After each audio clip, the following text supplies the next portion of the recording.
Ես մի օրինակ բերեմ, որը հստակ ցույց է տալիս, այսինքն այդ ընտրողի ապակողնորոշված լինելը։ Երեկվա դեպքը, երբ որ լրագրողուհի Արմինե Սախոյանը Նիկոլ Փաշինյանին որոշակի հիմնավորված մեղադրանքներ էր ներկայացնում, եւ Չարենցավանում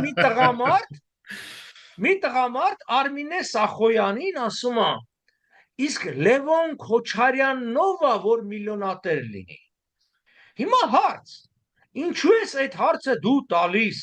ընդդիմադիր լրագրողին։ Եղբայր, հարցը պիտի ուղղեիր Նիկոլ Փաշինյանին, ասեր վարչապետ ես, բա դու խոստացել էիր, ոչ մի ձուկ, ոչ մի մուկ չի պլստային չեն պլստում։ Եվ այսօր, երբ որ դու բերել ես ժողովրդին կանգնեցրել ես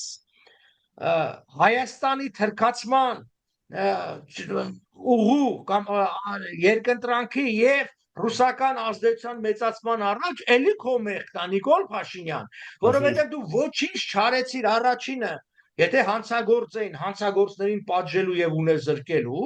որովհետեւ այդ հարցը հենց դրանից է գալի, մեն առաջի հարցի շարունակությունն է, դու մարդկանց հսկայական անօրինական կարողություն ես թողել, որ ունենան եւ պահպանեն, բնականաբար իրենք էլ այդ ամբողջն օգտագործում են։ Եթե անարդար է, օրինական ճանապարհով